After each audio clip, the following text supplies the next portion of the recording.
INCEL. Walker and Aruda, Book 1. Written by Lori A. Witt. Narrated by Michael Ferraiuolo.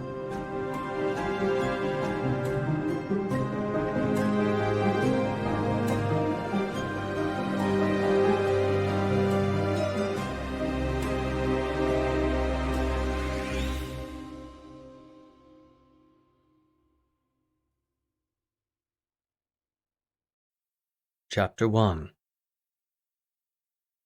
I'm serious. Stand down until I get back. Detective Alan Shepard read the text, but he didn't respond. He also didn't stand down. Pocketing his phone, he looked out the rain-dotted windshield at the dark, deserted parking lot. The raindrops were getting bigger, thicker too, like globs of slush. It was early for snow in Seattle, but he had a feeling they were in for a white Thanksgiving. He didn't mind. He just hoped he'd be giving thanks this year for a closed investigation and some evil sons of bitches behind bars. Or dead. He'd be especially thankful if they were dead, and that was why he was here tonight. Backup would have been good, but he couldn't wait. He was too close and everyone else was too far away. Special Agent Melissa Walker, the one who'd sent the text, was all the way across the country in D.C. to bury her partner. Alan's own partner, Detective Damien Aruda, wasn't involved with this somewhat off-the-books investigation. Alan still felt guilty for leaving Damien out of the loop. Early on, he'd tried to bring him in, but Damien hadn't believed him. He hadn't seen the murder of Alan's beloved wife, Sarah, as anything other than a random act of violence, and the evidence had been on his side. If Alan had been in a clearer frame of mind at the time, he probably would have agreed, and he'd have dropped it. But he hadn't, and his unrelenting obsession had sent him stumbling into the truth that her murder hadn't been random, that it hadn't been isolated, that it was connected to something bigger, uglier, and more violent than even he had imagined. Once Alan had learned what he was really up against, he'd deliberately left Damien in the dark. He couldn't bring him into this. The monsters had already taken Sarah. They weren't getting their hands on his best friend and longtime partner, too. And anyway, Alan wasn't so sure tonight was going to play out by the book. He absently thumbed the pistol resting on the console of his car. It was loaded with a round in the chamber. All he had to do was click off the safety, and he was ready to take out these assholes if it came down to it. Or even if it didn't. Tonight there was a very blurry line between Detective Shepard and the grieving widower in search of an eye for an eye. If he had to falsify a report and claim self-defense, he would. But he wouldn't lose a moment of sleep over killing the man who'd murdered Sarah and one of her students. If Damien were here, he'd never let Alan go through with it, neither would Melissa. Melissa's late partner, Shell, might have been on board with Alan's plan, but there was no way to know that now. Alan suspected he had the man's blessing from beyond the grave, though. If he'd correctly read the writing on the wall, the asshole he was meeting tonight had also murdered Shell. Not only murdered him, but framed his death to look like a suicide, so his family would be denied the survivor benefits he'd worked his whole life to earn. Scanning the rain-blurred darkness, Alan clicked the safety off, then back on, then off again. "Where are you, asshole?" He checked his phone. 2:43 a.m., 13 minutes after they'd agreed to meet. There was also another text from Melissa. "Alan?" It was almost 6 in the morning where she was, and he suspected she was staring at her phone, trying to will a message to come through from him, ideally confirming that he'd stood down. With a sigh, he wrote back, "On my way home." Then he turned off his phone and tossed it in the passenger seat. He didn't like lying to Melissa. They'd been working together on this for months, and she was a damn good agent. He trusted her like he'd trusted few others. She'd want to be there for the end game as much as he would. But she was 3,000 miles away, and the man had wanted to meet tonight or not at all. Alan couldn't risk putting this off and losing his chance. And even if she were here... He glanced at the gun. Its shape was barely visible, nothing but a few planes and angles catching the pale glow from the weak streetlights. Melissa was too by the book to understand his methods tonight, but she'd be relieved to close the investigation, especially now that the violence had gotten personal for her too. Off to his left, headlights knifed through the gloomy night. Alan watched the car cruise across the lot before coming to a stop beside an empty shopping cart return. The headlights cut off, and for a few seconds they were a set of amber eyes glowing in the rain-streaked darkness before they dimmed and went out completely. The other driver didn't get out, but Alan swore he could feel the man's gaze on him. The car matched the description, a black Toyota Camry. Either this was his guy or some incredibly unlucky asshole had picked the wrong parking lot to swing into at 3 a.m. Heart thumping, Alan slid his gun into its holster on his hip, took the keys from the ignition and stepped out into the cold, wet night. The Camry's dome light came on as the door opened. A figure emerged. Even as Alan came closer, he couldn't make out the man's features in the low light, but it didn't matter. He could get a closer look tomorrow at the morgue, assuming there was anything left of the asshole's face. Alan kept his cool and didn't go for his gun, not yet. He wanted to shoot the fucker now and be done with it, but he needed the information first. A confession, maybe. With how much these guys needed glory and validation, it was just a matter of getting him to brag about what he'd done. Then Alan could switch off the body cam and do what he'd come here to do. "You P. Bateman?" Alan asked. The man stopped. "I am." "You have a real name?" "Yes." From the way he said it, he had no intention of divulging that piece of information. "Guess I'd better leave your face intact so we can match your dental records." "You wanted to meet?" Alan spread his hands. "Here I am." "Yeah. It's always good to make contact with fellow black pillars." Alan chuckled, despite the sick feeling in his gut. "Nice to know we're not alone." P. Bateman snorted, and his voice oozed bitterness.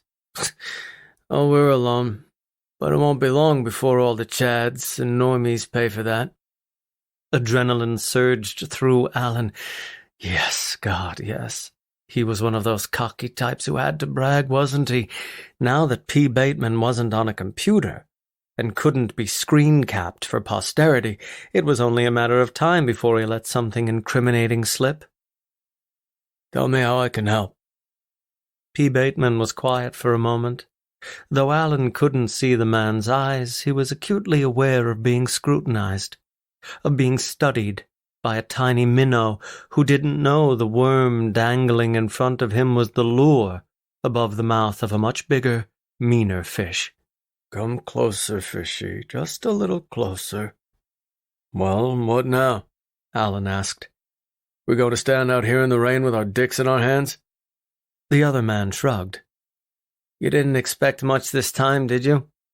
I wanted to get a feel for you, put a face with a name." Alan squinted. "I can't see yours." "You don't need to."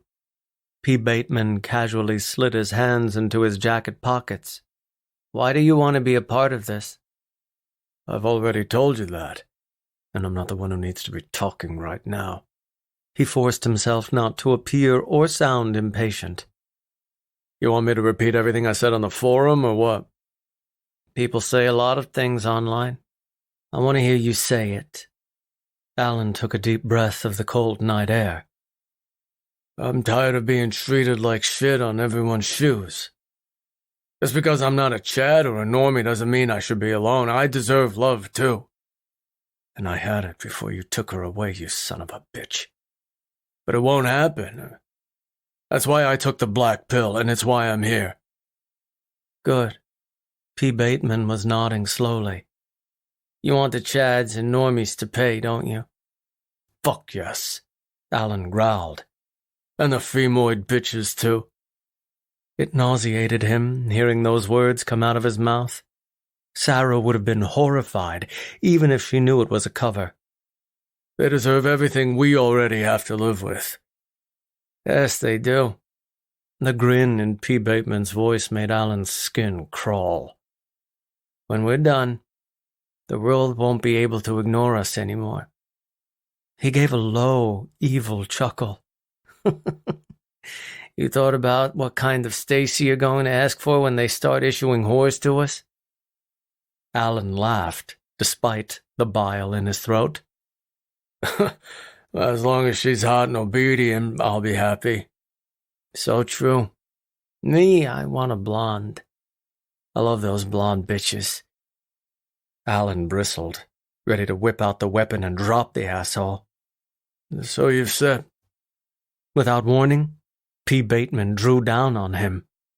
Before Alan could reach for his own weapon, a muzzle flash lit up the night, and something punched into his Kevlar vest hard enough to stun him.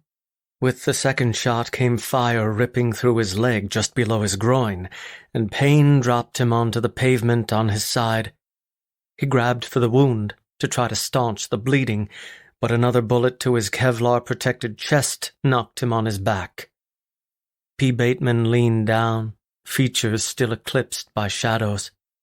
Over his own cries and through the ringing in his ears, Alan distantly heard the man snarl, "I never told you I liked blondes, officer." As Alan's consciousness waned, Christ, he was bleeding out and fast. He realized that tidbit of information must have come from something that had never been released to the public. A statement by, a comment from... Oh, fuck, he had to stay awake, had stay here. P. Bateman was pulling at Alan's shirt. Before Alan understood what was happening, the man ripped the body cam off. Nice try, pig. He was vaguely aware of clicking on the pavement near him, then crunching. Turning his head, he blinked his eyes into focus and saw the man's boot heel grinding on something. The body cam, the evidence, everything he had. God, no.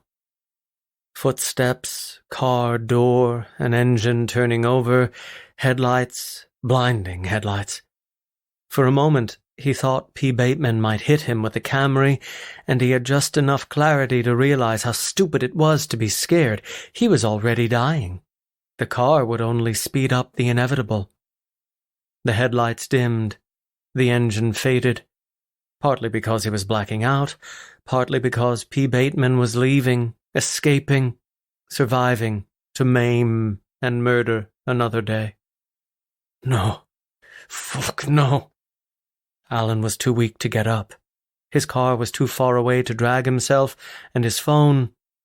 He saw himself turning it off and tossing it into the passenger seat. With a helpless, anguished cry, Alan squeezed his burning eyes shut. How could he have been so careless, so stupid, so single-mindedly fixated on killing P. Bateman, so certain he'd shoot the asshole and be done with it that he got sloppy? He'd left his phone in the car. He hadn't bothered to leave anything for Melissa to connect this to P. Bateman, because who was he kidding? He hadn't come here to arrest P. Bateman. He knew the bastard was their man, but his instincts weren't enough to charge him, never mind convict him. The guy had made videos and long manifesto-like posts, but had carefully avoided saying anything that was actually illegal. No judge or jury would do what needed to be done, so Alan had skipped right to executioner. I should have waited for Melissa, damn it. I should have waited for her. Except there hadn't been time. Weeks ago, Alan had connected with the bastard, and he'd finally earned enough trust to meet up in the real world. But P. Bateman had kept all his cards close to the vest. He'd demanded they meet tonight, on only a few hours' notice, and he'd given Alan nothing, not a single thing he could leave behind for Melissa, because there'd been nothing except hunches and gut feelings. Not even the man's real name, his real address, or his fucking face. Just a message out of the blue saying, now or never. Let's meet up and see if you're the real deal. And now this. Alan was too weak to even put pressure on the wound, never mind stop the blood surging out with each beat of his dying heart. There was nothing he could do to contact Melissa, reach Damien, pursue P. Bateman, avenge Sarah, save himself. The darkness was getting deeper, clearer, emptier. He couldn't feel the rain anymore.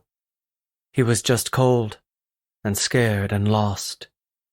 And as the black enveloped him completely, I'm sorry, Sarah.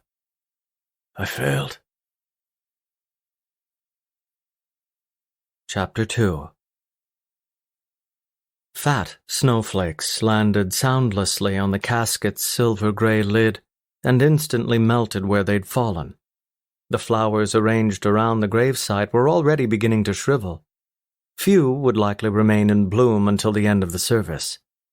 In the front row of folding chairs under a gray vinyl tent, Detective Damien Neruda watched the snow falling and the flowers dying, but the cold barely registered.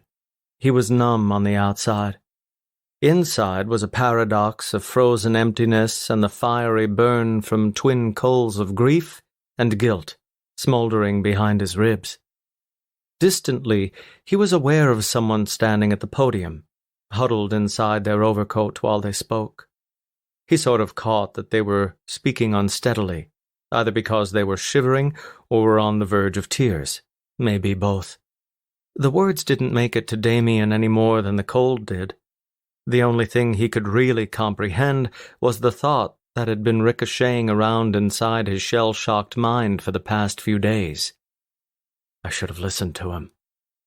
He pushed out a breath, creating a thin cloud in the chill air between him and the chrome-edged box containing the man who'd had his back for almost a decade. In a few minutes, the casket would be lowered into the hole that had been dug into the semi-frozen ground, and Detective Alan Shepard would be laid to rest alongside Sarah, his wife of 12 years. Damien sighed again, lowering his gaze to his gloved hands in his lap. Like Alan, Sarah had died far too young and far too violently. Alan had believed her death had been part of something bigger, maybe a serial killer, or maybe a group targeting women, or something. In Alan's mind, Sarah hadn't just been an innocent bystander murdered by a stalker obsessed with the student who'd also been killed. Damien had been convinced it was the grief talking, that Alan had been blind to the possibility that such a meaningful life could come to such a meaningless end. But now, less than a year after Sarah and her student had been found in the university's parking garage, Alan was dead too. Though the method and circumstances had been different, Damien's gut told him this wasn't a coincidence, and his heart told him that if he'd believed his partner, if he'd helped him or done something, Alan would still be alive. His eyes stung suddenly. He didn't know for sure if the numb shell around him was about to crack, or if that sudden gust of snow-laden wind was responsible for the tearing, but he prayed like hell it was the latter. He couldn't break now, not here.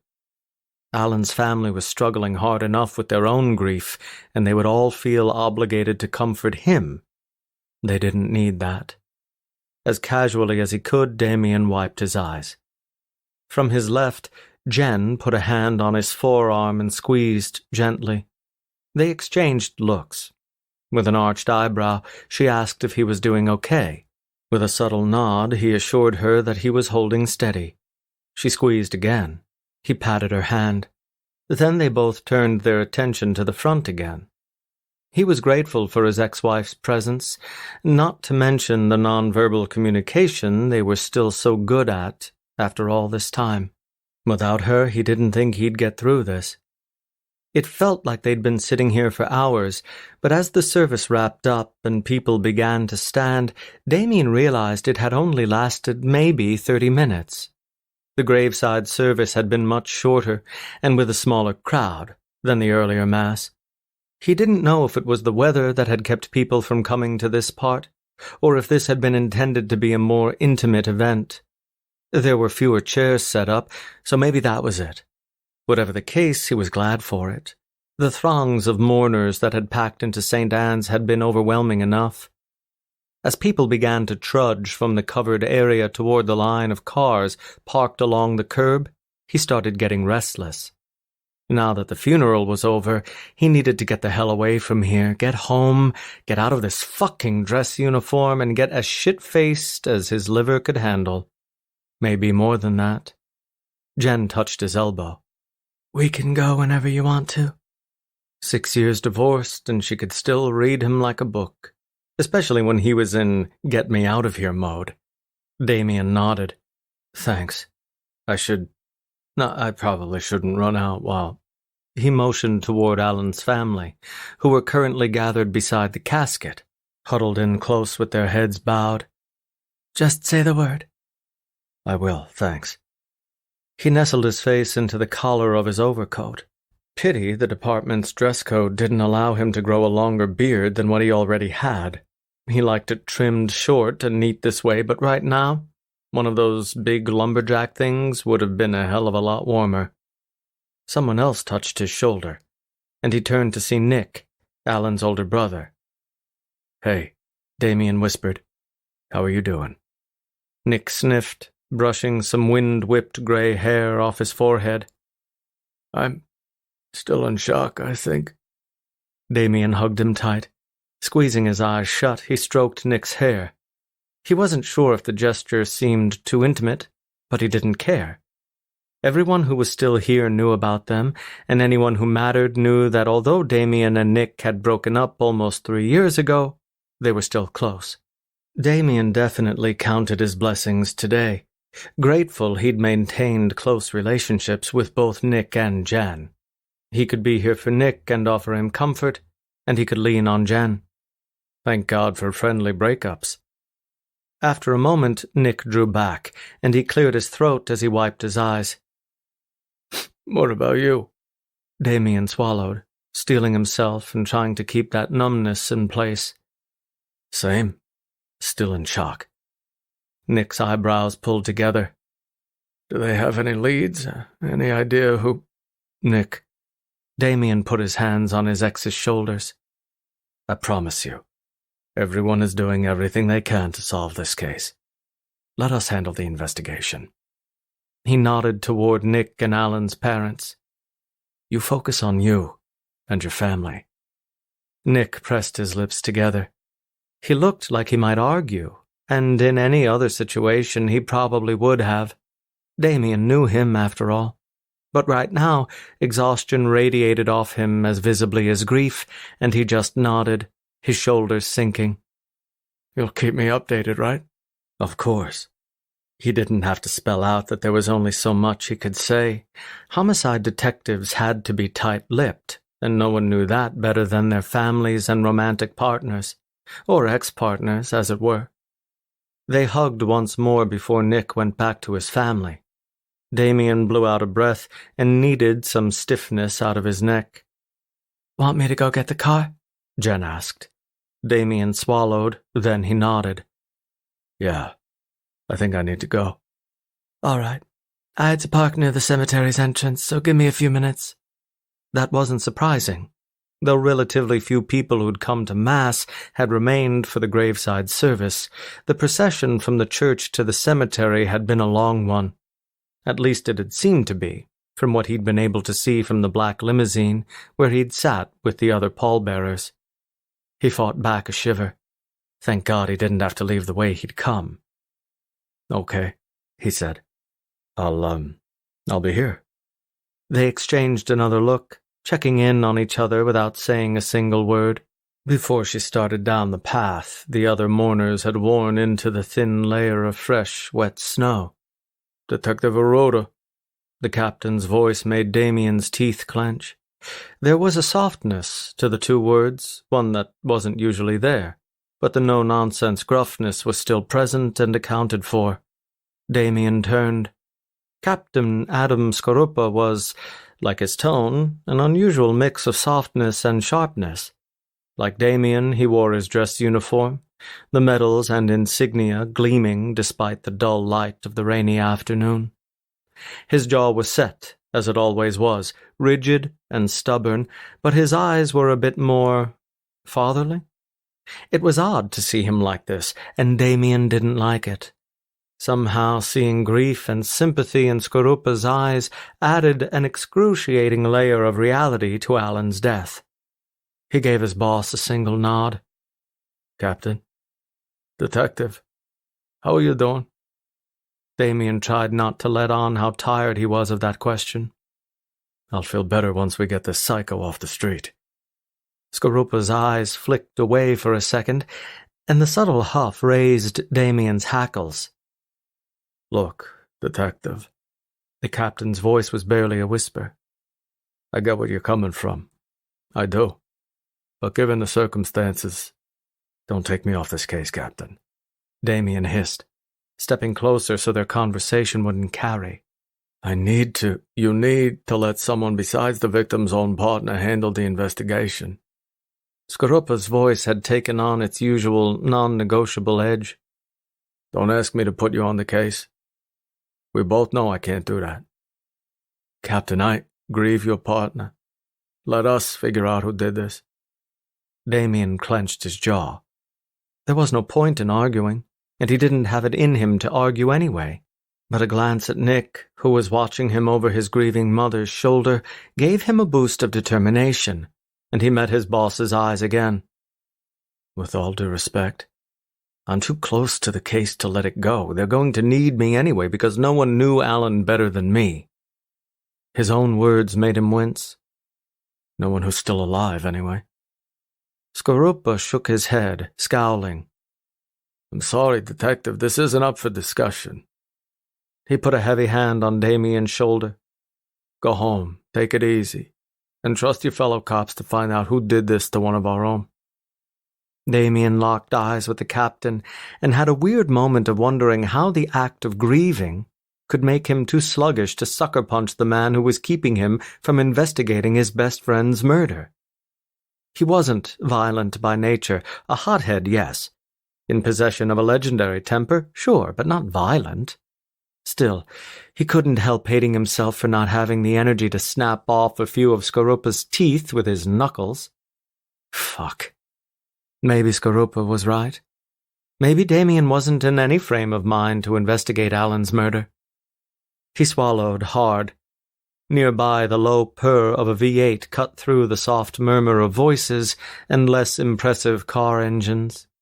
He turned toward the sound and saw Jen's yellow Corvette easing along the winding road, almost a literal ray of sunshine, slicing through the miserable gray day. To the captain, he said, "That's my ride. I'll, see you soon." Skorupa gave his shoulder a firm squeeze. "Take as much time as you need, all right?" "Thanks, Captain." He gave his ex-wife a just-a-minute gesture and went to say goodbye to Alan's family. As he approached, slush and half-frozen grass squishing under his polished dress shoes, they turned, and the pain in Alan's mom's eyes almost broke him.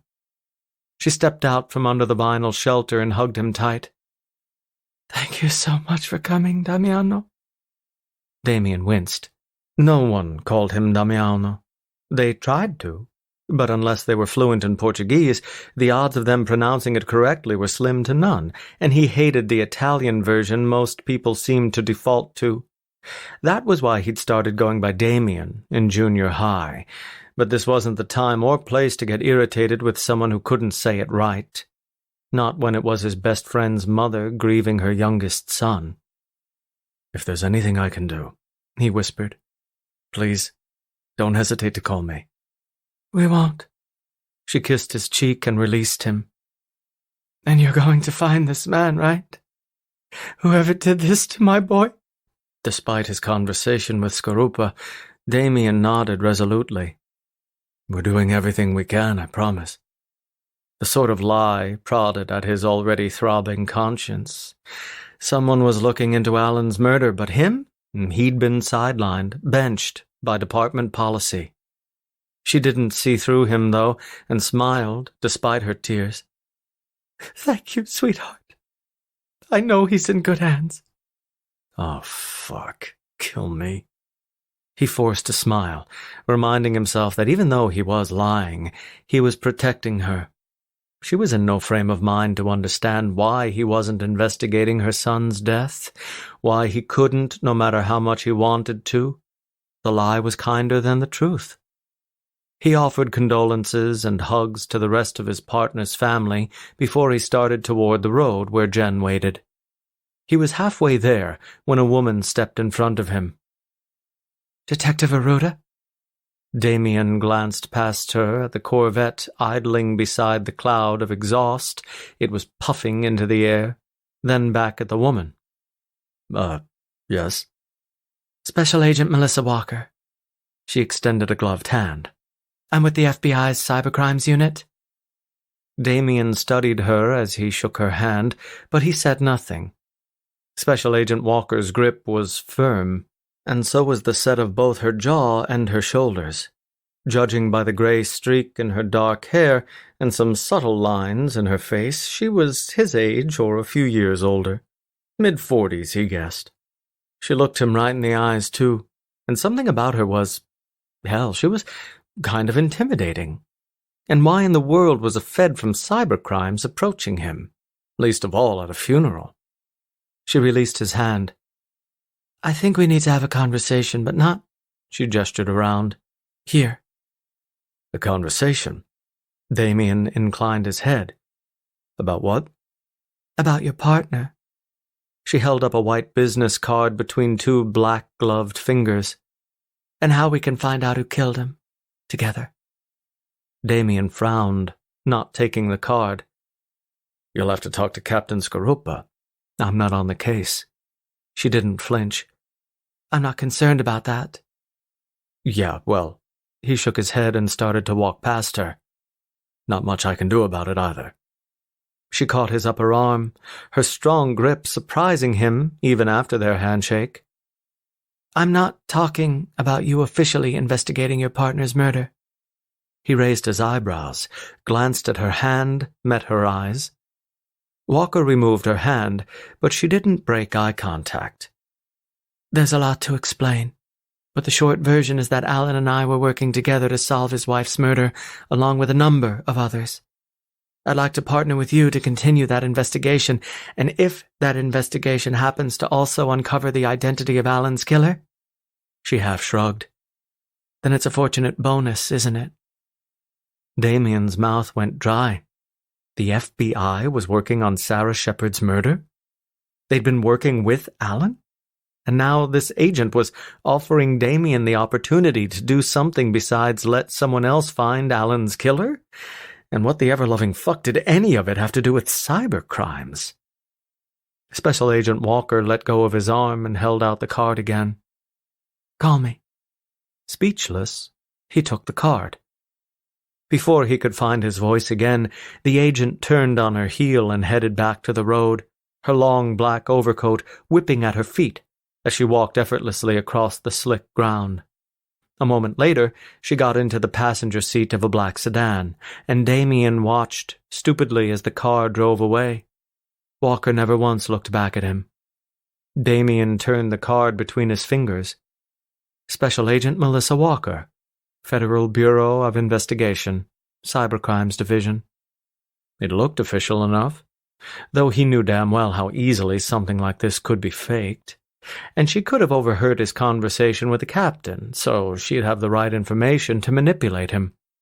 Still, he was intrigued. It was a phone call, maybe a meeting, a conversation, according to her. And besides, she was offering the one thing that had any hope of giving his soul some peace. A shot at solving the murders of two people he'd loved, one of whom he might have been able to save, if he'd listened. Oh yeah, he needed to hear what Melissa had to say. He'd be cautious. He'd check her credentials and make sure she was legit before he called. And he'd think long and hard before he committed to anything. Starting tomorrow. Today, he had a friend to grieve, and a bottle to drown in. So he slid the card into his pocket and headed for Jen's vet.